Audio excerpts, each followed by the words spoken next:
හරි. එන්න ටියුට් එකේ 34 35 පිටු දෙකට. කරන් කියාගෙන අපි සැලෙනවද?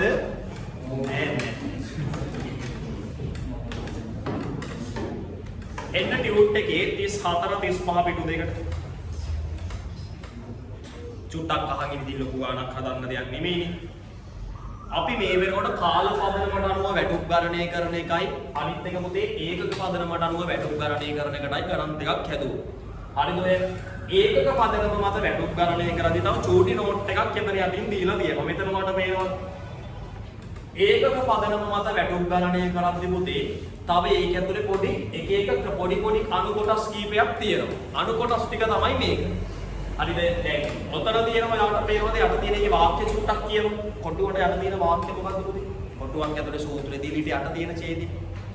කෑලි වැටුප් ක්‍රමය පදනම් කර ගැනීමෙන් වැටුප් ගෙවීමේදී ඊට අදාළව අනුගමනය කළ හැකි විකල්ප ක්‍රම දෙකකි. එක ඍජු කෑලි වැටුප් ක්‍රමය කියන්නේ පුතේ කීයක් හැදුවා හැම එකකටම 100ද 100 ගාන කියලා කියන්න පුළුවන්. උදාහරණයක්. හිතන්න එයා කීය ගාන හැදුවත් හැම එකකටම 100යි. හැබැයි මේ ගානේදී ඔය අනිත් එක පුතේ වෙනස් වන කෑලි වැටුප් ක්‍රමය. කියන්නේ යම් මට්ටමක් දක්වා හැදුවොත් ඒ මට්ටම පැන්නුවොත් දැන් ඔය ගානේ තිබ්බේ කොහොමද? 160 හොයිට වඩා හැදුවොත් හැම එකකටම 600 ගාන දෙනවා කිව්වා. 160ට වඩා අඩුවෙන් හැදුවොත් හැම එකකටම 450 ගාන. වන් අපි ඒකට කියනවා වෙනස් වන කෑලි වැටුප් ක්‍රමයේවත් අන්තර් කෑලි වැටුප් ක්‍රමය. කියන්නේ යම් ලෙවල් එකක් දක්වා යම් මෙන්න මේ ප්‍රමාණය ගෙවනවා කියනවා. මේ ලෙවල් එක පැන්නුවොත් මෙන්න මේ ගානට වඩා වැඩියෙන් ගෙවනවා කියලා කියනවා. අනිත් සාමාන්‍ය ක්‍රමය තමයි පුතේ කීයක් හැදුවත් හැම එකකටම යම් අගයක් කියන්න පුළුවන්. 100 ගාන නම් ඔයා කීයක් හැදුවත් හදන හැම එකකටම 100 ගාන කියනවා. ඒකට අපි කියන නම මොකක්ද? ඍජු කෑලි වැටුප් ක්‍රමය. ඒක ලොකු දෙයක් නෑ. හදන හැම එකකටම පුතේ එකම රේට් එකට ගෙවනවා. හැබැයි අනිත් ක්‍රමේ රේට් ටික වෙනස් වෙනවා වරින්ම. මේ මට්ටමට මේ රේට් එක ගෙවනවා. මේ මට්ටමට මේ රේට් එක වැඩි වෙන්න රේට් එක වැඩි කරන්න පුළුවන්. ඉතින් ඔච්චරයි ඔකේදී ගණන් හදද්දී අපිට තේරුම් ගන්න පුළුවන්. කියවමු අපි ඍජු කෑලි වැටුප් ක්‍රමේ. ඍජු කියන එකේ අදහස මොකද්ද? කීයක් හැදුවත් පුතේ එකම රේට් එක එකම ගාන තමයි ගෙවන්නේ. කියමු. එනම් නිෂ්පාදනය කරන සෑම කෑල්ලක් වෙනුවෙන්ම නැතිනම් සෑම නිමවුම් ඒකකයක් වෙනුවෙන්ම සමාන වැටුප් අනුපාතිකයකට අනුව වැටුප් ගෙවීම කෑලි ඍජු වැටුප් ක්‍රමය නැත්නම් ඍජු කෑලි වැටුප් ක්‍රමය නම් වේ කියලා වාදා කියන. හැම එකකටම එකම රේට් එක ගෙවුවේ. හැබැයි දෙවෙනි එක මොකක්ද උනේ? වෙනස් වන කෑලි වැටුප් ක්‍රමයේවත් අන්තර් කෑලි වැටුප් ක්‍රමය. කියවලා බලන්න යම් මට්ටමක් දක්වපුනේ යම් අගයක් ගෙවනවා. අගය වෙනස් වෙනවා මට්ටමෙන් මට්ටම රේට් එක වෙනස් වෙනවා. යම් කිසි නිශ්චිත නිෂ්පාදන ඒකක සංඛ්‍යාවක් හා එම ඒකක සංඛ්‍යාව නිපද වීමට යම් සම්මත කාල සීමාවක්ද නියම කරනවා.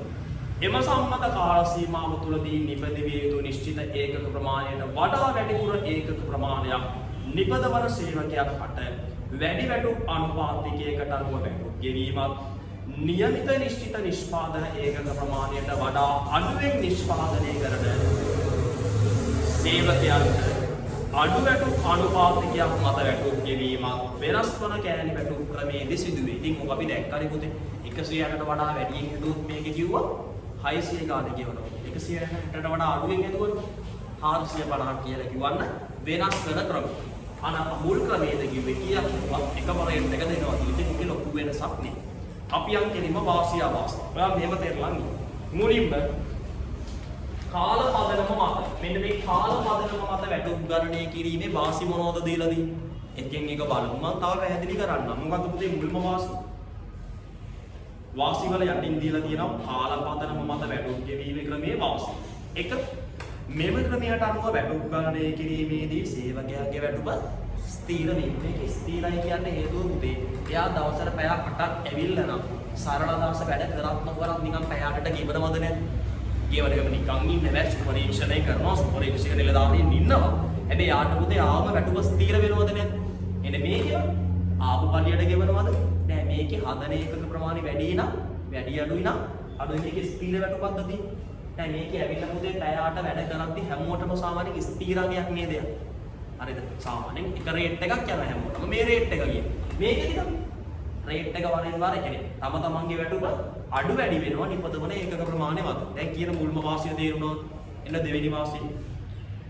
නිපදවන ඒකකවල ගුණත්වය ඉතා ඉහළ මට්ටමකින් පවත්වාගෙන යා හැකි වීමති මේකෙදි නිපදවන ඒකකවල ගුණත්වය ඉහළ මට්ටමක තියෙනවා. හරිනේ. මේකෙදි නම් පුතේ වැඩි ඒකක ප්‍රමාණයක් හදන්න ගියාම ගුණත්වය ටිකක් අඩු වෙනවා. මේක ඊට වඩා ගුණත්වය ටිකක් ඉහළ මට්ටමක තියා ගන්න පුළුවන්. 3. සේවකයන් අතර තරගයක් ඇති නොවන බැවින් සේවක අර්බුද අඩු වීම. ඉතින් මෙතනදී අර්බුද ඇති වෙන්නේ මෙතනදී ඇති වෙනවා. සමහර අය වැඩියෙන් හදද්දී ආට වැඩියෙන් ගෙවනවා. අඩුවෙන් හදද්දී අඩුවෙන් ගෙවනවා. අන්තිමට වලි අරයට වැඩි මට අඩු එකක. අන්න අරයට වැඩියෙන් දෙනවා මට අඩුවෙන් දෙනවා. අන්න මට පොඩක් මගේ සැලකිලි එකක කියවනවා. එහෙම එකක් නෙමෙයි වැඩියෙන් හැදුවොත් වැඩි අඩුවෙන් හැදුවොත් අඩුවෙන් හැදෙන්නේ මේකේ. හැමෝටම එකක් කින්ද පුතේ ප්‍රශ්න නැහැ. අරුගේ මුණ දිහා බලන රෝවන්නේ අරගේ මුණ දිහා බලන රෝවන්නේ වනේ. හැමෝම සාමින් තමයි ජීවත් වෙන්නේ. හැබැයි මෙතන චූටි චූටි යනකොට ආගෙදලි ඇති වෙන්න පුළුවන් අරයට වැඩි මට අඩුයි කියලා. හරිද ප්‍රශ්නේ පුතේ ඉතින් හදන ඒකක ප්‍රමාණය මත. එයි. ටියුට් එක කියවන්නේ යාළුවෙක් නෙමෙයි ටියුට් එක. හතරවන කරුණ මොකක්ද? සේවකයන් තුල අනවශ්‍ය හදිස්සියක් ඇති නොවන අතර ඒ තුලින් නිෂ්පාදන කටයුතු සඳහා යොදවා ගන්න ලබන අමුද්‍රව්‍ය යන්ත්‍ර සූත්‍රාදිය නාස්ති නොවීම. දැන් මේකෙදි නම් පුතේ අනවශ්‍ය හදිස්සියක් ඇති වෙනවා. මොකද මේ ක්‍රමේදී ඒගොල්ලෝ බලන්නේ වැඩියෙන් හදන්න. වැටුප වැඩි කරගන්න වැඩියෙන් හදන්න. ඒතකොට මේකෙදි යන්ත්‍ර සූත්‍ර ඔහේ කියන්නේ සමහර විට පුතේ දැන් සමහර යන්ත්‍ර තියෙනවා පැය ගාණක් වැඩ කරාට පස්සේ ටිකක් ඒක පුතේ අර කූල් කියන්නේ මැෂින් එකට පොඩි දහසක් තියෙන්නේ මේ බං. හරිද එක දිගට වැඩ කරන්න මොකද වෙන්නේ? මැෂින් බ්‍රේක් එකෙන් කැඩෙන්න පුළුවන් සමහර කැලි ගෙවෙන්න පුළුවන්. ඔය සමහර අර තියෙනවනේ පුතේ යම් මට්ටමක් වැඩ කරන්න පුළුවන්. එතනින් යාට ඕනවට වඩා දරන්න පුළුවන් උපරිම ලෙවල් එක පැන්නොත් මොකද වෙන්නේ? සමහරලාට ප්‍රශ්න ඇති වෙන්න පුළුවන් ඇත්තම කතාව. හරිද මේ මැෂින් වල බ්‍රේක් ඩවුන් නැත්නම් කැලි කැඩලා සමහර මැෂින් එකේ මොකක් හරි ෆියුස් එකක් ගිහිල්ලා මොකක් හරි ඩැමේජ් ඇති වෙන්න පුළුවන්. එතකොට මේකේදී මේ වගේම ටිකක් වැඩියෙන් හදන්න බලන්න. මැෂින් එක ගැන මේ තනි තමන් ගැන. තමන්ගේ වැඩුප ගැන හිතලා වැඩිපුර වැඩ කරන්න කියලා මැෂින් වලට පුතේ අනවශ්‍ය හානි වෙන්න පුළුවන්. සාමාන්‍යයෙන් එහෙම වෙනේව තියෙනවා. මොකද රත් වෙලා ඉඳන් ඒක චුට්ටක් අර ඒක කූල් ඩවුන් වෙන්න පොඩි වෙලාවක්වත් දෙන්නේ එක දිගට වැඩ කරනවා. අර යන්ත්‍රයට දරන්න පුළුවන් ලෙවල් එකක් තියෙනවා. බැරි වුණොත් මොකද වෙන්නේ? යන්ත්‍රේ මල. හරිද? යන්ත්‍රේ බැරි වුණොත් ඉතින් මොකක් හරි කෑල්ලක් කියොත් කරන්න දෙයක් නැහැ. හරිද? බොක් ගාලා වේවුස් එක කියොත් ඉතින් ඉවරයි. හරි මේ වගේ වෙන හැබැයි මේකෙදි එහෙම වෙන්නේ නැහැ පුතේ. මේකෙදි කාලය පදනම මත හින්දා අර වැඩි වැටුපක් ගන්න අනවශ්‍ය පරිදි යන්ත්‍ර සූත්‍රයේ වට කියන්නේ යන්ත්‍ර සූත්‍ර අනවශ්‍ය පරිදි භාවිතා කිරීමක් වෙන්නේ. ඒ වගේ මෙතන අමුද්‍රව්‍ය වගේ පුතේ අර හිතන් ඉක්මනට වැඩ කරන්න ගිහිල්ලා ඇඳුම් වල රෙදි කපන එක්කන හරි ගානට නෙමෙයි කලබලයට වෙන තැනකින් කපනවා. අන්තිමට භාගයක් එල්ලෙනවා බලන්න. එයි හරි තැනින් නෙමෙයි කපලා තියෙන්නේ වැරදි තැනකින්. හරි දේව පාඩුනේ. ඉතින් අර සාමාන්‍ය පුතේ කපන්න ඕනේ ප්‍රමාණයට වඩා වැඩිපුර කපලා නම් අර වැඩිපුර කපපු ටික කොහොම කරත් පස්සේ කපලා අයින් කරන්න වෙනවද නැද්ද? රෙදි අපතයක්ද නැද්ද? එනර ළඟින් තියලා ගාන්න කපන්න පුළුවන් එකේ හදිස්සියෙන් දුරින් තියලා කපන. අවශ්‍ය ප්‍රමාණය අරන් මොනවා කරත් පන්දිමන අනවශ්‍ය ප්‍රමාණය අයින් වෙනවද නැද්ද? කපලා අයින් කරන්න වෙනවනේ ඒවා. එතකොට නාස්තියක් වෙනවද නැද්ද? අනවශ්‍ය හදිස්සියක් නිසා. හැබැයි මේකේ තියෙන දේවල් නැහැ. හදිස්සියක් නැහැ මොනවා කරත් හැමෝටම පැයකට එක වැටුණා පුතේ.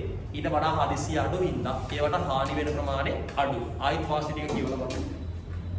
හිතන්න දෙයක් නැහැ කියවලා බලපුව ගමන් තේරෙනවා අද කියමු. හතරක්ම පහක් තිබ්බ. හතරක්.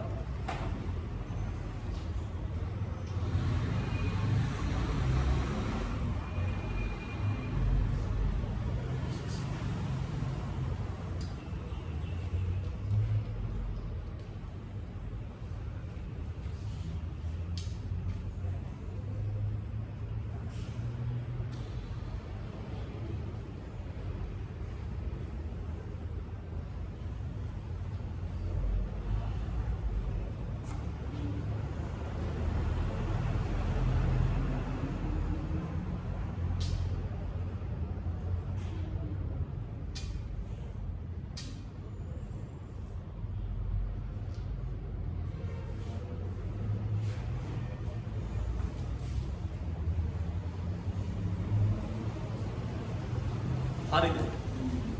ඒක තමයි වෙලාවයි. කියවුව ගමන් තේරෙනවා.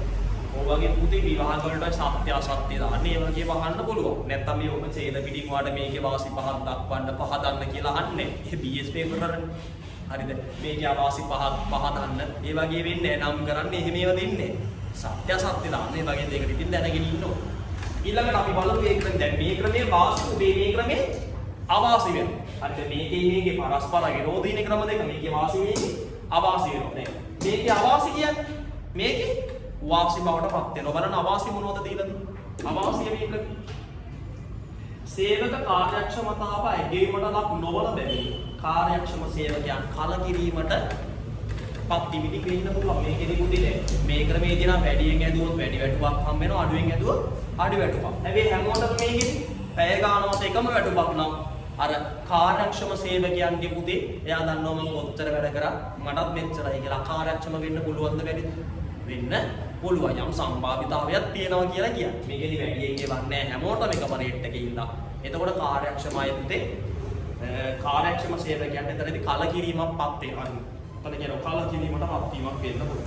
දෙවෙනි එක මොකක්ද? සේවකයන්ම නිතර අධීක්ෂණය කළ යුතුයි වීම හා ඒ තුලින් අධීක්ෂණ වියදම් ඉහළ යාම. ඉතින් හරි. දැන් මේ ක්‍රමයේදී අධීක්ෂණ වියදම් අවශ්‍ය නැහැ. මෙයා උදේ බලෙන් හරි වැඩ ඉල්ලගෙන වැඩ කරන්නනේ බලන්න. මොකද හදන ප්‍රමාණයට යාට වැටුප වැඩි වෙනවා. හැබැයි මේක අන්න අයිස් ගහන්න තමයි try කරන්නේ. වැඩ කරත් පඩියක් වෙනවා, නොකරත් පඩියක් වෙනවා. විල්ලදීන්නේ. හරි සමහරට කැරම් ගහනවා මැද්දේ, කාඩ් ගහනවා, ඕපොදුප්ප කියවනවා, මල් කඩනවා. හරි ඔය වගේ ප්‍රශ්න වැඩි. එතකොට ඒකෙදි අධීක්ෂණය කරන්න ඕනද නැද්ද? ඒ පැය ගානේ වැඩ කරනවද නැද්ද කියලා අධීක්ෂණ වියදම් මේකේ තියෙනවා. මේකේ අධීක්ෂණ වියදමක් දරන්න ඕනද නැද්ද? ඕනේ වෙන්නේ නෑ සරලව කතා. හරිද? අවශ්‍ය වෙන්නේ මේකේ නම් අධීක්ෂණ වියදම් ගොඩක් අඩුයි පුතේ. අධීක්ෂණය කරන්න දෙයක් නෑ, බොහෝ දුරට වැඩ වෙනවා. අන්න මේකේ අවශ්‍ය.